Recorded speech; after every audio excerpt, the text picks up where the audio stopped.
Olá, olá, gente! Bom dia, domingo abençoado, domingo de bênção, de vitória, dia aí padrão de adorarmos e cultuarmos a Deus, aleluia. Vamos ser bem-vindos para uma live muito especial hoje com o pastor Cote. Gente do céu, consegui uma agenda com o Cote, uma live com o Cote, vai ser demais. Por isso eu quero já falar para você, pega aí o aviãozinho e envia para a galera, envia para a turma aí chamando, falando, gente, vai ter live hoje com o pastor Cote, imperdível, maravilhosa, vai ser demais. Então, olha para baixo aí na sua telinha, olha lá, aviãozinho, setinha, envia para umas 5 pessoas, fala, gente, vai estar tendo a live agora, vê quem está online ali, né? O pessoal que é da igreja aí que não está no culto de hoje vai estar no da noite, ou que vai estar no culto online, corre para convidar o povo aí. Já vou chamar o pastor Cote aqui, que o nosso recado hoje é especial e maravilhoso. Pronto, glória a Deus. Isso mesmo, gente. Aperta o coraçãozinho aí que o Instagram dá engajamento e chama mais gente para participar dessa live especial. Pastor Corte, meu querido! E aí, meu amado, como é que você tá? Tudo bem? Tudo na bênção, bom dia. Você está em Curitiba? Estou em Curitiba. Rapaz, se aqui em Brasília tá frio, mas frio mesmo, imagina como é que tá aí, hein? Nós estamos aqui no pico do inverno, né? É, mas você sabe que às vezes Brasília dá umas esfriadinhas aí também, né? Mas, Dá. mas aqui nesse pico do inverno até está sendo tranquilo, viu? Esse inverno aqui costuma baixar de zero, né? Algumas noites e tal, né? Mas tá razoável, né? Tá bom. É, Hoje está Brasil. um dia maravilhoso aqui, está um dia bonito. Está Oh, friozinho, mas está um dia maravilhoso. que maravilha, pastorzão. Uma vez o Luciano esteve aqui com a gente, nessa época agora, final de julho, assim. Aí ele falou: rapaz, eu vou ter que usar casaco em Brasília. Teve que usar casaco, porque aqui de vez em quando também tem umas quedas de Porque temperatura. você sabe que Curitiba é um planalto também, né? Nós estamos aqui num plano alto. Nós estamos aqui 1.000 metros acima do nível do mar. Não é? Quando você vem da praia, né, você sobe a Serra do Mar e chega nesse primeiro planalto, né? Acho que são 3 planaltos. O primeiro planalto aqui é Curitiba, depois Ponta Grossa e depois Guarapuava, né?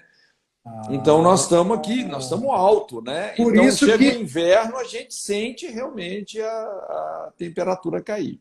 Por isso, Cote, que tem uma diferença grande daí para quando você chega ali, tipo, uma hora e não sei se dá 1 hora e meia para Joinville, Santa Catarina, já muda completamente o clima, né? Muda Completamente. exatamente. Uma coisa é o clima em Curitiba, outra coisa é o clima na praia, igual Rio de Janeiro e Petrópolis. Ah, que legal. Cote, meu amigo, é o seguinte, essa pandemia, nós vamos falar desse trem aí até o final desse ano, eu acho, não vai ter jeito, né? Esse coronavírus, esse coronavírus, essa pandemia, uma coisa O que pior só está sendo a Deus. pandemia política, né? Essa daí é asquerosa, né? Essa daí, misericórdia, terrível. Mas, meu amigão, o que acontece? Eu sei que você tem uma agenda maluca, acho que até pior do que a minha agenda, e eu até quero dizer, né? Porque eu sei que eu acho muito, muito, muito, muito improvável, muito difícil alguém aqui dos meus seguidores não te conhecer. Mas, gente, isso aqui é o Pastor Cote. Pensa num homem de Deus. Se você não conhecia, não seguia, siga, acompanhe.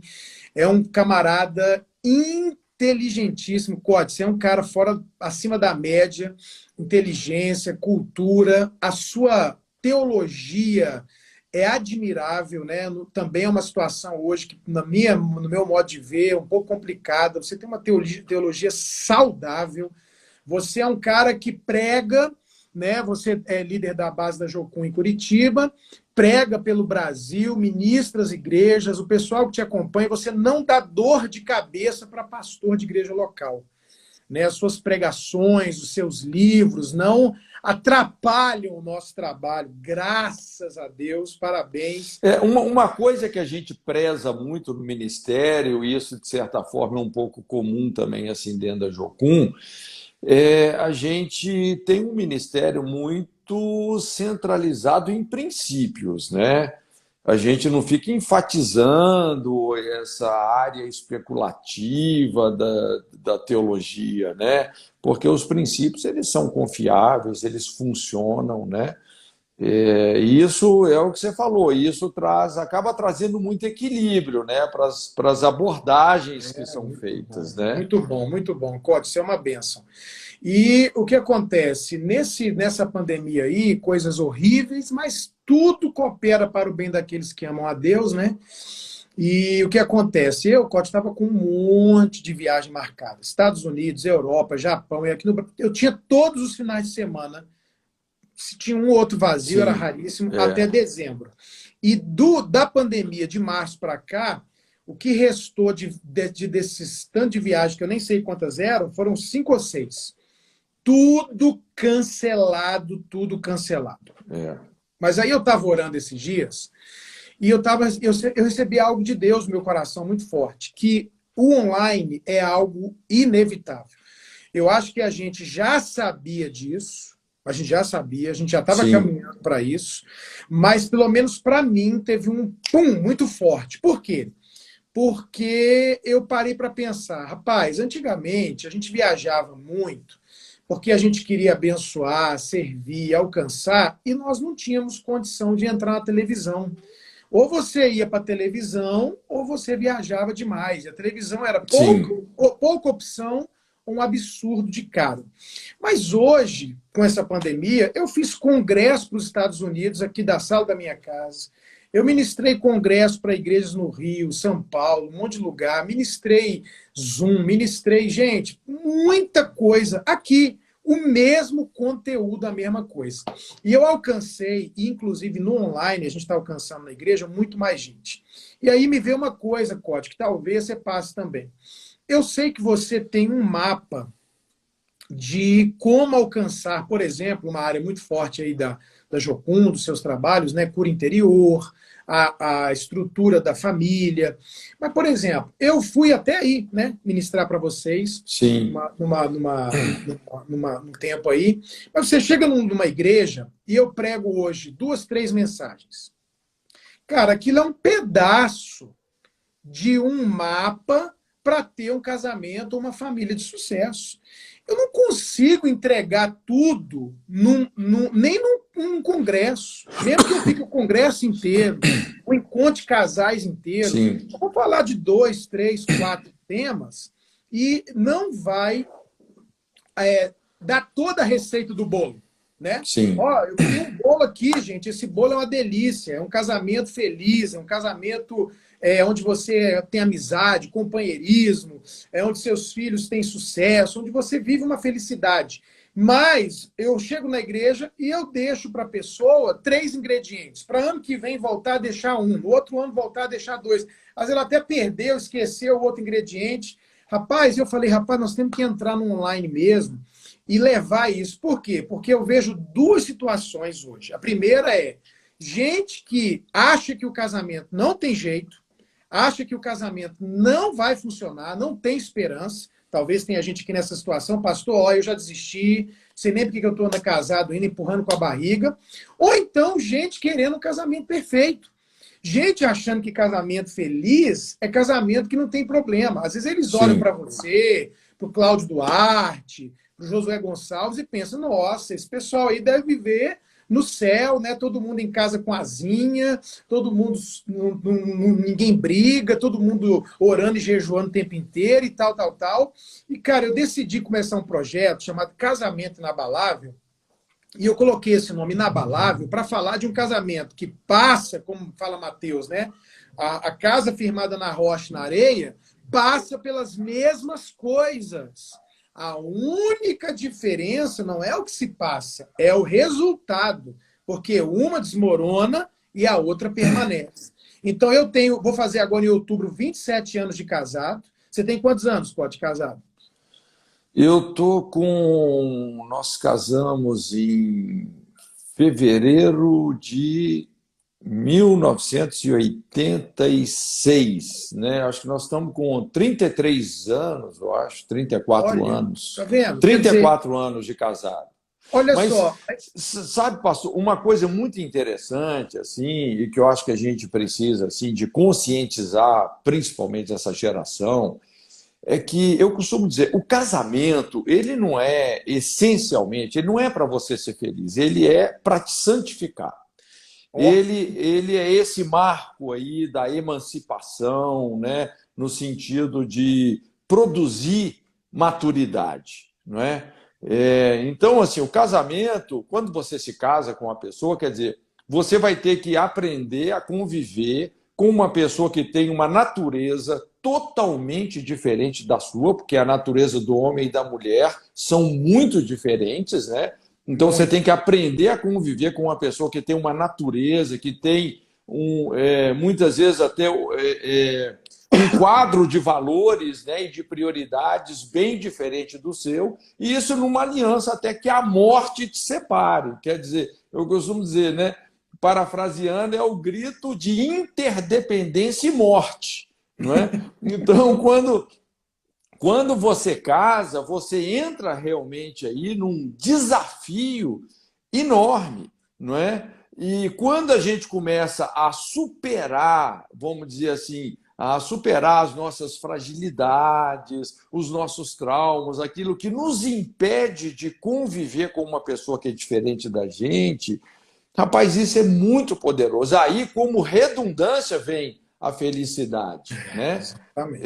Então a gente precisa de entender. Eu costumo dizer, o casamento ele transforma um menino num pai, né? Uma menina numa mãe, alguém que gera vida, não é? Você sabe que uma das principais crises dessa geração, não é o retardamento emocional, a falta de maturidade, essa síndrome dos bebês emocionais de 90 quilos, dos adultos infantilizados, dos crescidos que não cresceram. A gente que trabalha com aconselhamento, qualquer pessoa que está aí trabalhando assim um pouco terapeuticamente, né?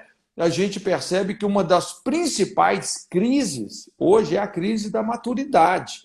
Não é? Eu estava acompanhando uma pesquisa aí, isso deve ter mais ou menos uns 8 ou 9 anos, não é? Inclusive uma pesquisa feita aqui no Brasil por psicólogos, sociólogos, terapeutas, etc. Um dos resultados dessa pesquisa é que os homens só estavam atingindo a maturidade aos 45 anos de idade. Então, até os Nossa, 45, o cara via vivendo aquela vida de adolescente, um caso aqui, outro ali, filho filho acolá, não é? Aos 45 que o cara, a ficha começa a cair, o cara começa a ver assim toda a bagaceira que ele construiu ao longo dessa vida irresponsável, é que o cara fala: "Não, eu preciso amadurecer, eu preciso ter maturidade".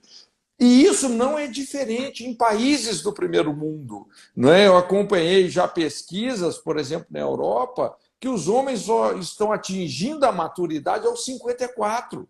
que isso, Não é? Eu Rod? pensei que o brasileiro estava ruim na fita, né?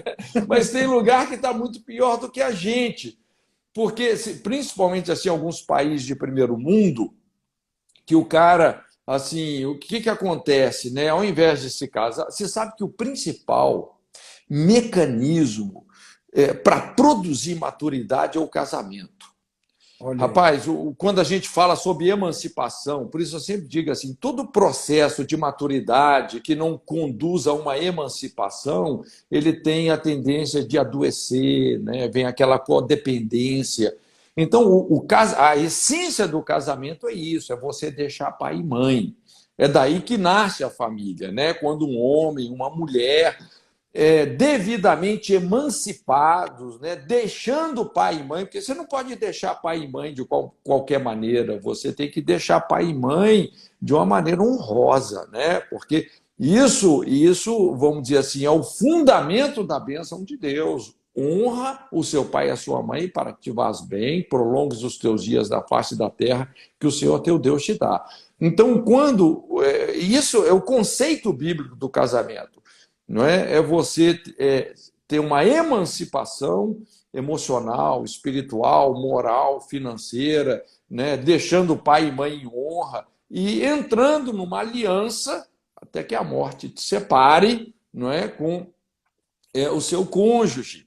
Então, é impressionante como o casamento amadurece as pessoas, não é? E esse é o maior desafio que eu vejo dessa atual geração, porque na Europa, principalmente, as pessoas começaram primeiro substituindo filhos por animais, não é? Depois começaram também evitando o casamento, são aqueles namoros prolongados, baseados na autossatisfação. Eu estou com você até o ponto que eu posso te usar e me autossatisfazer. Se você não me interessa mais, eu mudo de parceiro.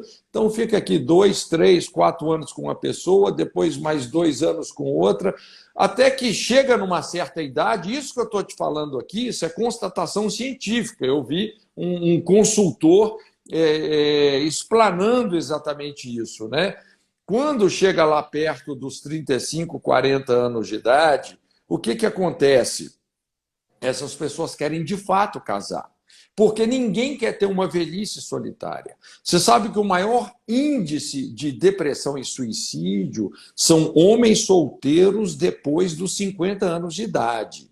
Não é? Porque essa pessoa, depois dos 50, ela fica ali isolada, sozinha. Não é? Então, ninguém quer isso. Só que quando você tem uma pessoa perto dos 40 anos que vai se casar, quer dizer, um cara que já está viciado na vida de solteiro, então, quando ele entra num casamento, rapaz, é uma quebradeira, né? Porque ele vai ter que aprender a dividir tudo, não é? O casamento é um checkmate nas nossas estruturas de independência, de egoísmo, não é? É uma máquina de triturar a nossa carnalidade, o nosso egoísmo, não é? Então, aqueles que realmente permanecem no casamento, eles vão amadurecer lá pelos 54 anos de idade, que se tornam realmente considerados pessoas maduras. Então, isso é um desafio. Esse diagnóstico aqui, hoje, assim, é muito relevante, né? Cote, eu estava na minha igreja esses dias, falando de maturidade, e tinha um monte de menino de 23, 24, essa média de idade aí, né? Todo mundo namorando, querendo casar. E aí eu falando sobre trabalhar, porque a nossa época, né, rapaz, eu com 13 anos eu trabalhava. Com 15 anos eu tinha carteira já assinada, entendeu? E hoje o pessoal, é o que você falou, com 25 anos, ainda está pensando o que quer ser da vida, né?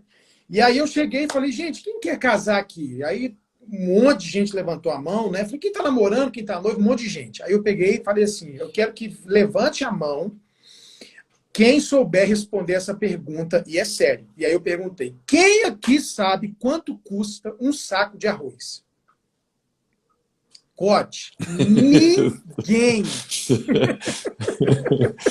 Ninguém sabia quanto custava um saco de arroz. Com 25, 26, 27 anos, tudo dentro de casa, com a comidinha feita, roupa lavada, jogando videogame, indo para o culto, namorando e dizendo que quer casar. Como que uma pessoa, eu com 20 anos, eu era pai.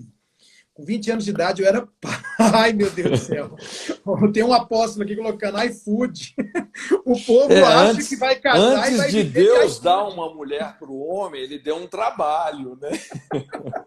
Exatamente, eu falei isso. Eu falei, não, tem que trabalhar, tem que sustentar, tem que... Porque você falou, deixar pai e mãe... Mas isso, pastor, é o princípio da emancipação, é o que eu falei, não é? Então, assim, como que você sabe que uma pessoa está pronta para casar, não é? Porque, lógico, todos nós temos as nossas imaturidades, as nossas limitações, não é? Estamos no processo, né? Talvez de diferentes maneiras, mas estamos no processo.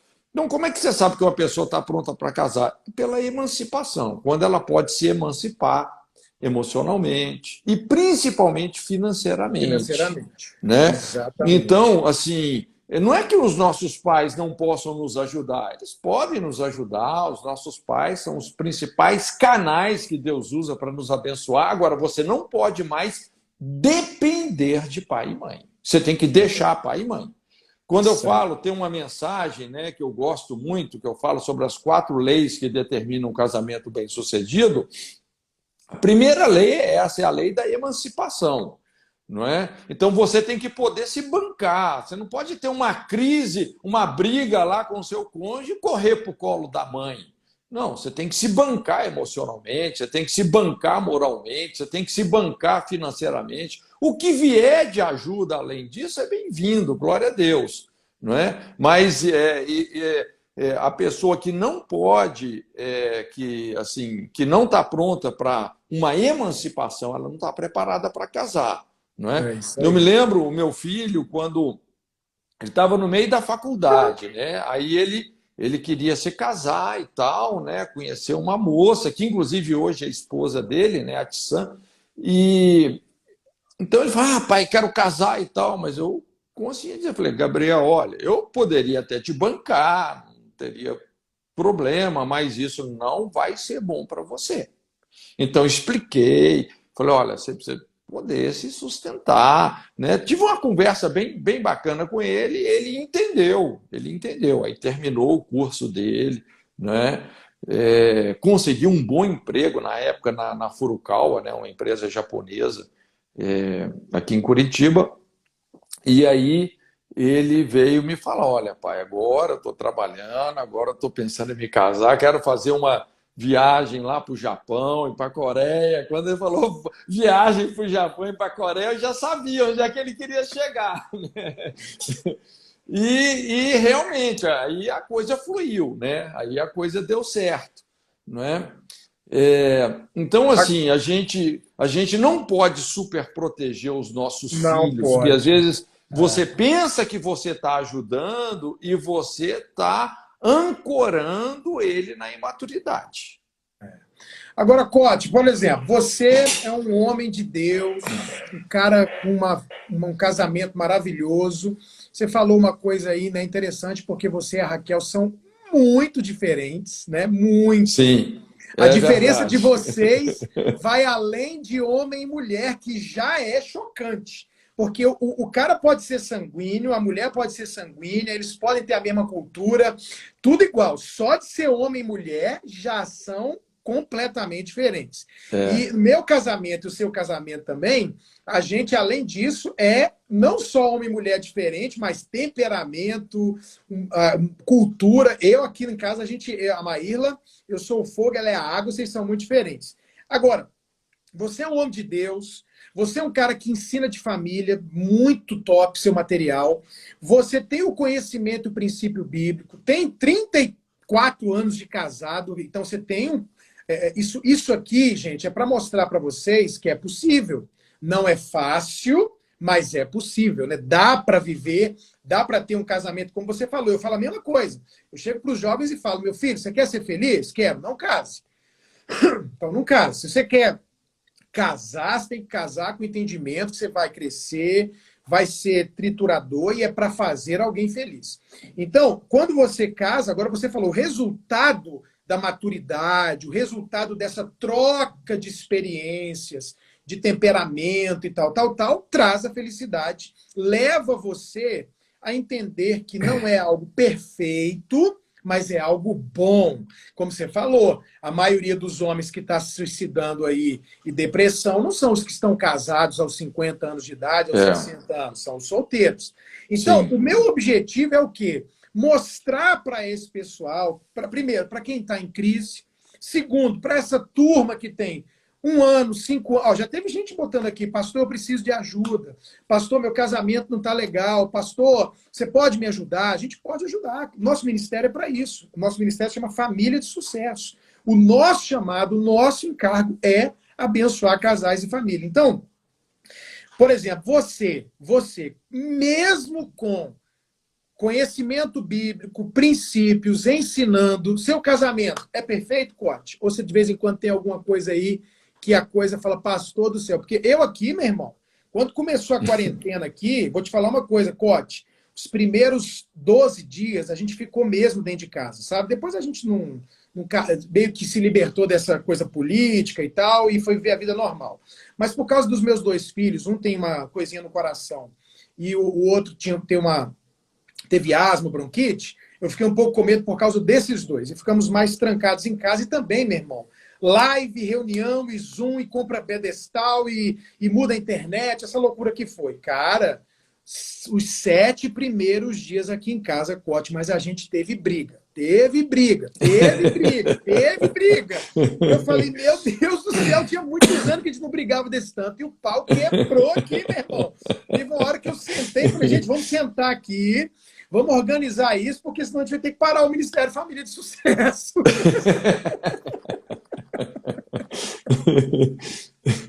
Ó, então tem gente colocando, ó, uma pessoa, estou no 2º casamento e já estou pensando em praticamente desistir. Então, o que eu quero passar para eles? Gente, não existe o casamento perfeito, nem o homem, nem a mulher perfeita. Só existe formas, há uma maneira de você sair do ponto A para o ponto B e descobrir que nesse caminho você vai ter, como o Cote já falou, lutas e tal, mas é possível ter uma família de sucesso e um casamento inabalável, que passa pelos problemas, mas vence. É ou não é, Cote? Não, é verdade, é lógico, né? Às vezes eu olho para trás, assim, na minha caminhada, né? No casamento, na família, puxa vida, a gente vê tantos erros, né? E se eu pudesse, assim, reeditar, né, a minha história, realmente muita coisa eu faria diferente. Mas é aquilo, às vezes você vai andando no conhecimento que você tem, na sua sinceridade, né? Mas você sabe, assim, que uma coisa que me ajudou muito, né? E eu penso que esse é um dos principais macetes do casamento. E eu até diria assim que hoje assim, pela misericórdia de Deus, rapaz, assim, até eu e a Kel, a gente está numa fase muito boa, né?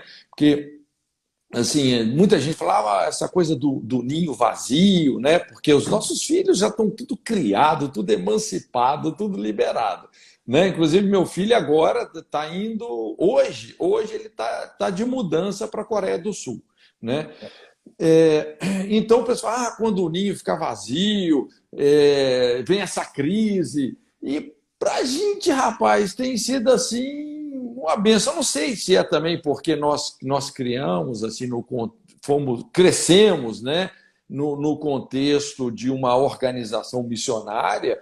Você vê, os primeiros 7 anos do nosso casamento, rapaz, a gente morava numa casa, numa comunidade, com mais de 30 pessoas. Meu Deus. Todo mundo numa casa, para você ter ideia. Assim, né? Esse estilo de vida jocumeiro, rapaz, o negócio é punk, o negócio não é brincadeira, não. Né? Então, lógico, hoje a gente tem uma base grande, assim, a gente tem muita interação com muita gente, né? Mas uma coisa que eu aprendi muito cedo e que me ajudou demais, né? Que eu diria assim, é o principal segredo do casamento, né? É você não querer mudar o seu cônjuge.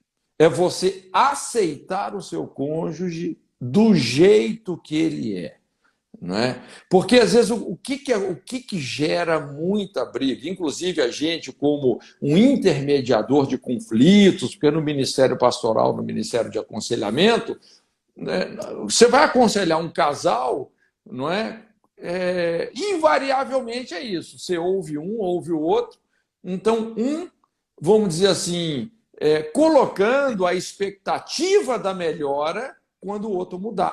Pastor, é porque ele é assim, assim, assim. O dia que ele mudar, o casamento melhora. Aí você vai ouvir o cara, não, pastor, é ela que é assim, assim, assim. O dia que... Aí você começa a ver um tentando mudar o outro, né? E quando você começa a querer mudar o outro, começa a ter um casamento assim reativo, não é? E esse casamento reativo, isso pode desenvolver uma capacidade argumentativa e ferina muito grande. Daqui a pouco é aquela disputa de quem consegue ofender mais o outro, Não é? Então, quando você toma uma decisão e você se converte à pessoa, porque muitas vezes a gente quer que o nosso cônjuge muda em coisas que às vezes ele nem tem que mudar, aquilo é o jeito dele. É o Deus jeito. fez ele daquele É jeito. isso aí. Não Entendeu? é certo nem errado, é Não é certo característica. nem errado, é característico, não é? Então, quando você aprende a aceitar a pessoa do jeito que ela é, dentro de você, você fala assim: olha, mesmo que o meu cônjuge não mude naquilo que eu gostaria que ele mudasse, eu vou amar essa pessoa, eu aceito ela desse jeito, não é? Quando você se converte àquela pessoa, e se é que ela precisa de mudar, é impressionante como Deus entra. É isso aí. Entende? A partir é Deus que vai fazer, não é? Porque aquilo não é nem por força, nem por violência, mas é pelo meu espírito, não é? Então, assim, quando você entra nesse pleito de um querer mudar o outro, de um querer culpar o outro pelas infelicidades do casamento, rapaz, a coisa só vai o quê? Divergir. Você vai divergindo, divergindo, não é? Se ferindo, desgastando. Eu gosto até de usar muito tem uma figura bíblica, né? Você se lembra lá quando Eliseu estava ampliando a casa de profetas, né? Lá no Jordão, ali havia uma casa de profetas que inclusive havia sido iniciada por Elias, não é? E de repente um daqueles homens estava cortando as vigas e de repente o ferro do machado solta, voa longe, cai dentro do rio, né, do Jordão, e esse homem fica desesperado porque o machado era emprestado e tal, né? Então eu uso esse episódio, não é? Eu costumo dizer que a família é essa casa de profetas, né? É impressionante, assim, principal lugar de discipulado, de formação realmente de profetas é o princípio da família, não é? E o machado é a ferramenta para você construir a família, é uma tipologia do casamento. O que é o casamento? O casamento é formado de duas pessoas, o machado também de duas partes, não é? Madeira e ferro, não é? São naturezas totalmente diferentes, homem e mulher, madeira e ferro. É interessante como que na figura do machado, né, são duas partes que isoladamente não têm muita utilidade, mas quando você une aí macho e fêmea, não é, a madeira no ferro, você tem uma ferramenta poderosa para ter a matéria-prima para edificar uma casa de profetas. Só que, lógico, é o que você falou, o casamento, vamos dizer assim, ele vai trazer um ambiente com muitas crises, com muitos desafios, porque você manter esse encaixe, essa harmonia, você aprender a conviver vitoriosamente com uma pessoa que tem uma natureza muito diferente da sua, não é? É difícil. Quem já trabalhou assim com ferramentas, né, a enxada, machado, é impressionante como que vira e mexe a coisa está soltando. Não é? Então a gente fica inventando uma maneira de prender da melhor maneira possível o ferro na madeira. Não é? Então, de repente, a coisa solta e normalmente quando descola o ferro da madeira, né, alguém acaba afundando, o que aconteceu aí, o ferro caiu lá no Jordão, afundou, e aqui entra realmente a palavra profética, quando esse homem recorre lá ao profeta, né, e ele fala, meu Senhor, um o machado era ali, emprestado, né, e aí vem, exatamente, e aí vem assim, o princípio da restauração, né? Primeira pergunta, onde foi que caiu? Onde é que foi que caiu? Né? É muito importante a gente saber mapear as nossas desconexões. O que está acontecendo? Qual que é a origem? Qual que é a gênese desse conflito? Porque às vezes você tem um conflito com a sua esposa, o seu marido, e esse conflito às vezes não tem nem a ver com ele, mas tem a ver com o seu relacionamento com a sua mãe, com o seu pai lá atrás, que nunca foi resolvido. Entendeu? Às vezes é importante a gente mapear essa ferida aí, Onde é que esse negócio começou? Não é? Eu já vi pessoas, por exemplo, que todas as vezes que estava debaixo de uma liderança do sexo feminino, a pessoa surtava. Entendeu? E você vê que foram várias líderes que a pessoa teve que nunca deu certo. Aí, a hora que você vai ver, o problema estava lá com a mãe, lá atrás. Tinha um motivo, né? Exatamente. Não é? Então, você tem que saber onde. Essa foi a pergunta do profeta: onde foi que caiu? Aí, o que ele fez? Né? Ele pegou ali o lenho, madeiro, um pedaço de madeiro, que é uma tipologia da cruz, julgou naquele lugar. Né? E quando ele colocou o madeiro naquele lugar, que é essa tipologia da cruz, da vida crucificada, da vontade quebrantada, né? O ferro flutuou. Né? Veja bem, mas você tem que ir no lugar, você tem que ir na gênese do problema, nas raízes, não é? Numa perspectiva de mudança própria. Você tem que colocar a cruz na sua vida. É o que eu falei, quando você aceita o seu cônjuge do jeito que ele é, mesmo que ele não mude, eu vou amar, eu vou honrar. É impressionante como Deus entra. Quando você nega a si mesmo, porque a cruz, às vezes a gente tem a tendência assim, até de terceirizar a cruz, a gente pensa que a cruz é o outro. Né? Ah, pastor, a minha esposa é minha cruz, o meu marido é minha cruz. Não, isso não é a cruz. Eu já ouvi isso. Né? A cruz, na verdade, é a nossa responsabilidade de negarmos a nós mesmos para termos uma vida reconciliada com essa pessoa que nós estamos tendo dificuldade. Isso é a cruz. Não é? Então, quando você coloca o madeiro, você coloca a cruz no conflito, Deus muda a natureza do outro.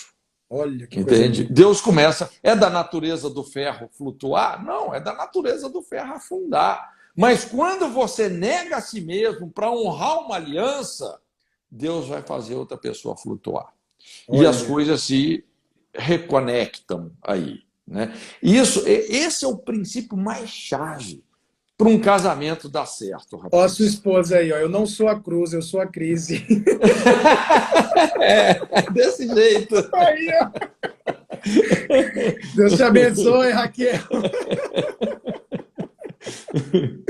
Ô, Cote, eu te contar uma coisa. Eu estava em casa uma vez, eu acho que eu tinha já uns 7 anos de casado. E eu e Maíla muito diferente. Eu sou um cara assim, meio metódico, organizado. Então, eu tinha na minha mesa as coisas bem organizadinhas. E Maíla é bem largada e tal. Cara, eu chegava em casa, eu via, às vezes, o guarda-roupa bagunçado. E eu via, ela chegava na minha mesa do escritório lá, pegava o grampeador, cara. Ela simplesmente não pegava o grampeador, usava e não colocava no lugar, o que já seria para mim, no início do casamento, agressivo. Mas ela sumia o grampeador, porque ela pegava, saía grampeando e enfiava no primeiro buraco que ela achava. Eu chegava na minha mesa assim para pegar o grampeador, eu falava, não tinha filho, eu falava, meu Deus do céu. Aí eu falava, amor, cadê? Já sim, né? Amor, você falou, agora você está aprendendo a dividir, né? Amor, cadê o grampeador? Aí ela dizia assim, ué, não sei. Eu falava, meu Deus do céu. Cara, e aí eu ficava nervoso, mas eu me segurava, às vezes brigava e tal. Um dia eu falei assim, eu pensei assim, eu cheguei de madrugada em casa, acho que eu tinha jogado futebol com o pessoal da igreja, alguma coisa, e eu via as coisas bagunçadas e tal, e eu falei assim, cara, essa mulher vai me matar. Eu vou ter qualquer hora dessa um ataque do coração, entendeu? Vou morrer de raiva, e ela vai ficar aí. E aí eu falei, você quer saber de uma coisa, meu irmão? Já que ela não muda, eu vou me unir a ela. E aí, Cote, naquele dia eu peguei vários papéis A4 e eu saí escrevendo, Maírla, eu te amo. E eu não quero que você mude nada. E saí colocando em cima dos quartos, onde tinha uma bagunça assim que me irritava. E eu dizia assim, meu bem, eu me apaixonei por você desse jeito.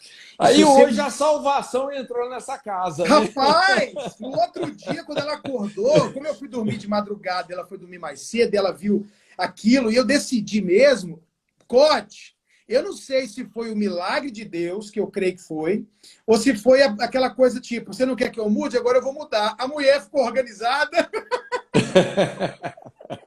a mulher passou a cuidar das coisas, o negócio, e eu fiquei mais bagunceiro. Rapaz, acho que a gente teve uma troca ali naquela madrugada milagrosa, e hoje ela que reclama que eu tô bagunceiro, ela que reclama que eu não arrumo as coisas. Cara, é a aceitação gerou um milagre onde ela teve um ambiente disso. Eu não preciso, não. Então, ela se sentiu livre e ela mudou e aquilo passou, mas eu quis aquilo decidido. Falei, acabou, nunca mais eu vou reclamar dessas bobeiras, vamos viver, vamos nos amar e pronto, acabou, meu irmão. Tem algumas, inclusive você corre o risco de ter algumas coisas que nunca vão melhorar, não Nunca! é? Então, assim, a minha esposa, ela veio assim de uma família grande, né? Acho que são 7 filhos lá. E assim, eles são muito barulhentos, bate porta, fala alto. Rapaz, mas pensa naquela uma mistura de italiano com árabe, né? Então, uma figura. Até hoje, rapaz, assim, no meio da noite, se ela vai no banheiro, ela vai bater a porta do banheiro. Você pode. Não tem jeito, né? Não tem jeito. Mas aí é isso aí, cara. Já acostumei, a gente A aceita gente vai como entender. normal, né? A Maíla é desse jeito. Eu falo, criatura, por que que você acorda e faz todo o barulho da terra, mas ela nem vê que está fazendo aquele barulho? Não adianta, o que você falou não vai mudar nunca. Tem que aceitar. Mas também, é isso. ela passa muito aperto comigo quando eu estou dirigindo, porque assim, a gente sempre viajou muito de carro, né? E às vezes eu não ando muito devagar, né?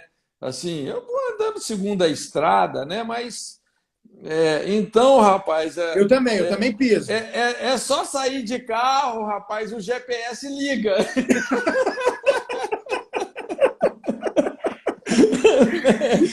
Cuidado! O sinal vai me achar! Olha o quebra-mola, olha isso. esse carro! Mas é interessante porque eu sempre digo isso, porque a mulher, assim, essencialmente, ela tem uma natureza ajudadora, né? E foi Deus que fez ela assim. Sem você pedir, sem você solicitar, ela vai querer te ajudar, entendeu? É impressionante, não Em é? tudo, né? É uma ajudadora idônea, né? Inclusive, eu acho interessante essa palavra idônea, né? Que é de igual para igual, aquela que olha nos olhos, quer dizer, não macho e fêmea, né? São imagem e semelhança de Deus. O homem não é superior, não tem superioridade, mas tem atribuições diferentes, né? Diferentes. E muitas vezes assim a gente acaba se irritando um pouco, porque elas estão querendo nos ajudar sem a gente solicitar, não é? E ajudam mesmo, mas você tem que saber que aquilo está na natureza dela, é assim mesmo, então Amar e recebe de aceitar, bom né? grado. Esses dias um cara me perguntou, pastor, o que que eu faço na TPM? Quando a minha mulher está de TPM, eu falei, meu irmão, primeiro, eu só tenho um conselho para você, vira as costas e toma o chicote, meu filho. E se você descobrir uma forma de resolver a TPM, você me conta que nós vamos ficar milionários dando esse segredo para outro. Mas é isso, foi isso que o Lutero descobriu, que o casamento é a escola do caráter. Entendeu? Então é essa capacidade assim da gente chamar a responsabilidade para a gente, negar a nós mesmos. Lógico, como você falou, nem sempre a gente consegue, porque de repente também aquela situação que te incomoda te pega num dia mal, ou num momento mal, num momento que você já está assim meio estressado, né? Então acontece às vezes assim uma briga, uma discussão, né, que não precisaria ter acontecido, mas com o passar dos anos também a gente vai aprendendo a conviver e diminuir um pouco mais esses atritos, né? Amém. Isso aí. Gente, não tem como não, viu? Ó, briga. Na verdade, eu tenho falado, pessoal, eu tenho uma mensagem, Cote, que o tema dela é aprendendo a brigar. Porque eu falo, gente, se alguém for querer ensinar você como não brigar, nem vai ouvir isso. Porque como que pessoas imperfeitas, num mundo imperfeito, diferentes, não vão brigar? A briga vai ter, só que tem um jeito de brigar. Com respeito, com uma forma que não vai ferir e que vai resolver o problema, né? Meu amigo, olha, vou dizer uma coisa para você. Eu quero agradecer demais, demais, demais seu tempo, seu carinho, esse tempo precioso para abençoar esses casais, essas famílias. Obrigado mesmo. Obrigado, Raquel, por deixar o maridão esse tempo aí, viu? Muito obrigado. Precioso demais. Eu cresci, aprendi. Você é uma bênção para o reino, para a igreja. Que o Senhor te abençoe muito, muito, muito. Eu, assim, eu tomei uma decisão, Cote, porque o nosso encargo, meu chamado, que me arde meu coração, são famílias, né? Eu vim de uma família destruída, Cote. Eu vim de uma família destruída. Eu não nasci num lar cristão. Meu pai era alcoólatra. Eu fumei maconha junto com meu pai. Separou da minha mãe. E aí a gente foi viver aquele drama de repente, meu pai era inspetor do Banco Central, tinha uma situação financeira. Morava aqui no Lago Norte, em Brasília, tudo maravilhoso, e tudo, de repente, perde tudo. Eu sei o que é uma separação, um divórcio, etc, etc. E aí o que acontece? Eu peguei e me converti. Graças a Deus, eu fui para uma igreja onde o pastor tinha um casamento estruturadíssimo, né? Você conhece o pastor Laudejaí, nosso amigo. Sim, sim. Uma família linda. O pai dele foi um dos caras mais... Acho que o pastor Dejaí era tipo um Cláudio Duarte na época, né? A nível de ser conhecido. Sim. E de pregar no Brasil e no mundo. Uma bênção. Eu cresci nessa igreja, então eu fui ouvindo ministrações, pregações, e eu tomei uma decisão. Quando eu casar, eu não vou viver o que meu pai viveu, o que minha mãe viveu, de briga, de adultério, de vício e de divórcio, né? Então a gente vem quebrando essas maldições, graças a Deus, e acabou que a minha dor se tornou o meu chamado. Abençoar casais, abençoar famílias. E o nosso sonho é ver pessoas começando como eu e você, o casamento, com todas as diferenças, problemas, dificuldades, brigas. Mas olha só, você tocou aí num ponto que eu acho muito chave, né? Porque quando a gente pensa na família, inclusive ali nos 10 mandamentos, tem 2 mandamentos que eles são cruciais, é o suprassumo do que faz uma família dar certo, né? Que é o não adulterarás, né? Que fala dessa lealdade, dessa fidelidade, e o honra seu pai e sua mãe, né? Então, é casamento e relacionamento com filhos.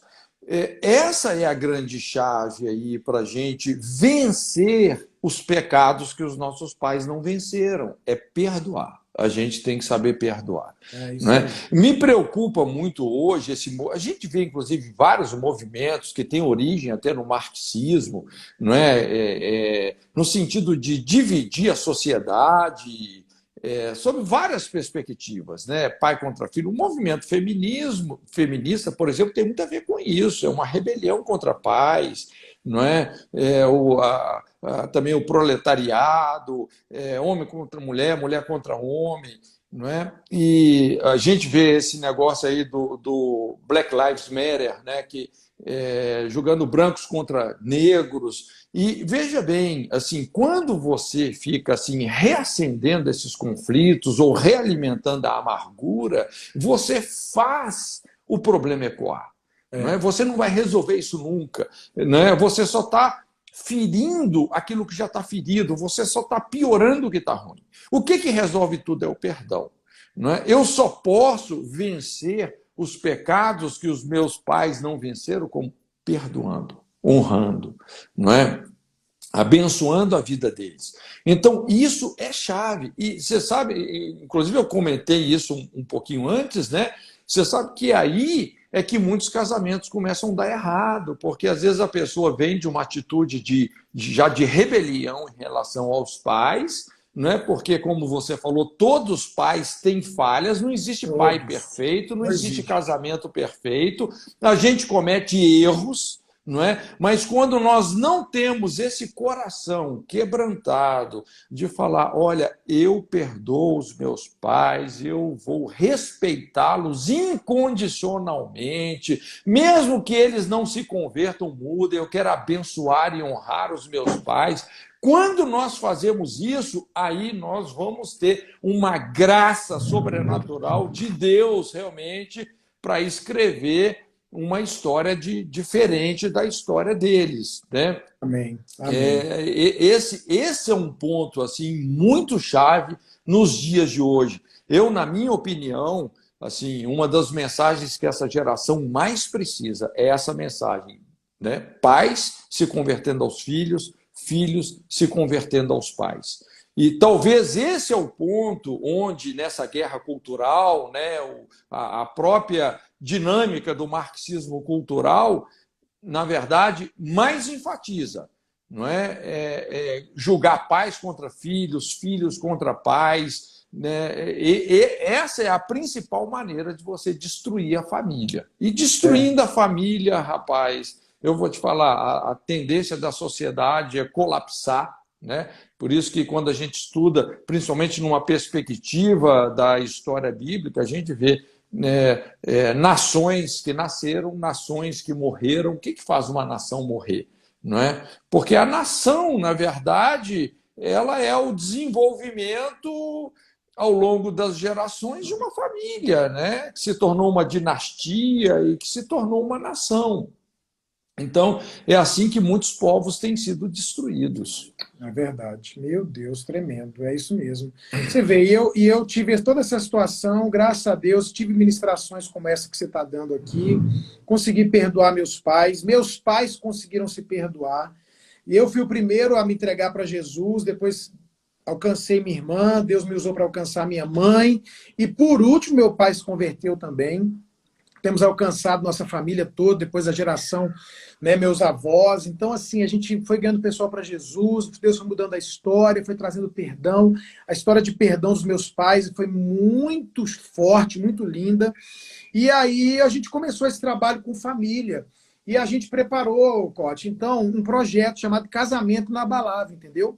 Porque a gente quer dar para esses casais esse fundamento, como a Bíblia diz, de estabelecer o seu casamento na rocha, para que, mesmo com todos os problemas que todo mundo enfrenta e passa, no final das contas, sua casa não seja destruída, seu casamento seja duradouro e feliz também. Então, a gente tem esse projeto. Sim, é muito importante a gente entender que a essência da natureza de Deus é a reconciliação. É impressionante como que toda a natureza de Deus clama por isso, né? Paulo fala, Deus estava em Cristo, reconciliando o mundo consigo mesmo e colocou em nós a palavra e o ministério da reconciliação, né? Até a gente que trabalha com família, casamento, né? Eu sempre tomo muito esse cuidado de não tomar o lado da pessoa, mas tomar o lado do relacionamento, né? A gente sempre batalhar pelo relacionamento. Inclusive, assim, um dos livros que eu escrevi, que eu acho que é muito, assim, muito relevante, né? Esse livro sobre conflitos conjugais, a lei, a moral e o divórcio, porque essa é uma das principais feridas na nossa sociedade. E, às vezes, assim, eclesiasticamente, a gente tem a tendência já só de rotular, né, e discriminar pessoas divorciadas e tal, não é?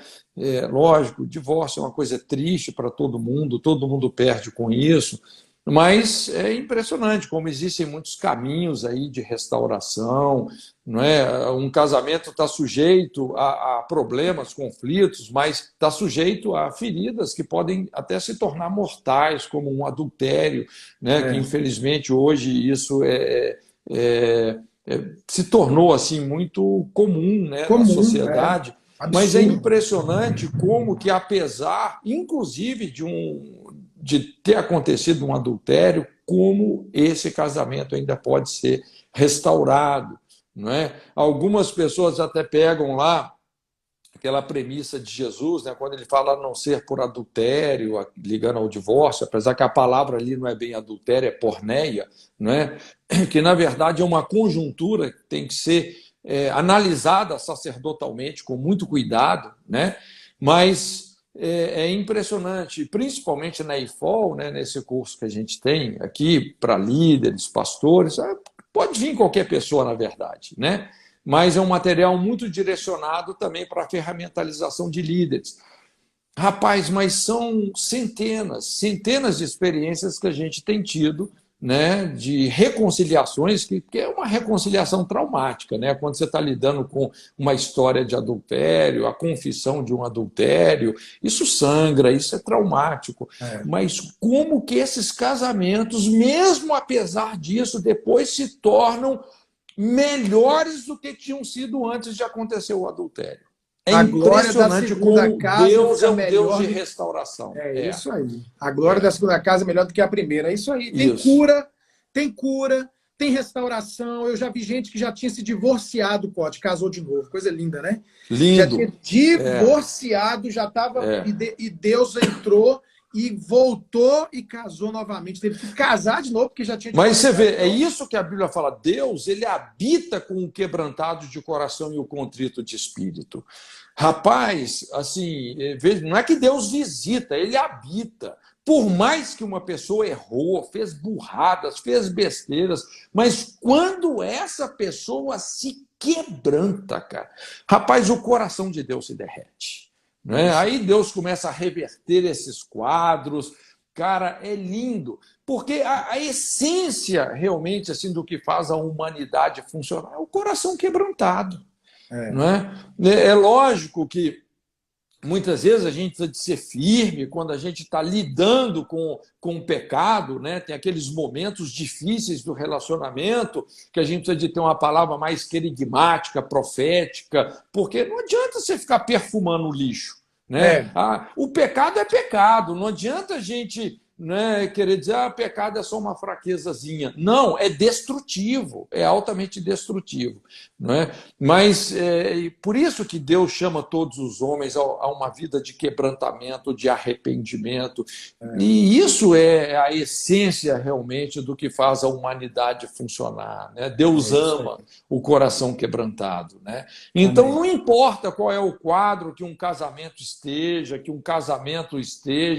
né, que uma família esteja, por mais que a coisa tenha se deteriorado, é impressionante, não é? Quando Deus encontra um coração quebrantado, as coisas podem ser restauradas. Amém, amém, é isso aí. Meu amigo, muito, muito, muito obrigado mesmo, meu Deus, que o Senhor te abençoe, te recompense no seu casamento, vida, família. E eu queria encerrar essa live dizendo para o pessoal o seguinte, gente, se você quer um casamento de sucesso, um casamento inabalável, quer mudar a sua história, está passando uma situação de dor, dificuldade, quando acabar essa live, muita gente perguntando, pode se a live vai ficar salva. A gente vai deixar essa live salva pelo menos 24 horas. Ela vai ficar normalmente eu salvo as lives lá no meu canal do YouTube, que é canal Pastor Cote. Pronto, eu vou te mandar então o vídeo, eu vou te mandar esse vídeo então, para você salvar lá. E aí, pessoal, pastor, eu quero ajuda ou eu quero fortalecer meu casamento. A gente tem um grupo no Telegram chamado Casamento Inabalável. Eu quero te convidar para fazer parte desse grupo, fazer parte dessa tribo que luta para ter um casamento inabalável e alcança, né? 27 anos de casado, 34 anos de casado, e a gente quer viver o resto da vida casado, fiel, feliz e abençoado. Se você quer participar... Inclusive, pastor, só aproveitando aqui para indicar um livro que é muito interessante. Né? Esse livro é uma adaptação que eu fiz de um estudo do Family Ministries, que é o Ministério da Jocum, lá na Nova Zelândia, né? Eu peguei um estudo, que é um estudo bem conciso, e eu desenvolvi isso nesse livro, que chama Tipos de Família. É muito interessante. Pronto. Né? Entra no site da Jocum. O dele é maturidade, né? Mas a gente pega 5 tipos de família que são universais e que podem ser projetados em tipos de igreja, tipos de nações, inclusive. Não é? E dá um diagnóstico muito legal, com muitas chaves e princípios bem práticos que funcionam para a gente poder experimentar uma restauração. Show. Você tá no seu site da Jocum. É editorajocum.com.br. Editora Jocum. Pronto. E quando acabar a live aqui, eu vou colocar no meu story um arrasta para cima para você que quiser entrar no grupo Casamento Inabalável. Só ver o story daqui a pouquinho do Família de Sucesso. Vai ter lá o arrasta para cima e você já vai direto para o nosso grupo. Faltam 30 segundos. Obrigado, Cote. Olha, a Raquel está colocando tipos de família lá no site da editora da Jocum. Deus te abençoe, meu irmão. Qualquer coisa, eu também estou aqui às ordens para te servir. O Marco colocou aqui. Pastorzão, que prazer poder estar com você nessa mesa. Quero agradecer a todos aí que nos prestigiaram também. Um beijão no coração de todo mundo. Que Deus abençoe a sua vida, a sua família, o seu casamento. Se você ainda é solteiro, fica firme. Espera aí que no tempo certo Deus tem a pessoa certa.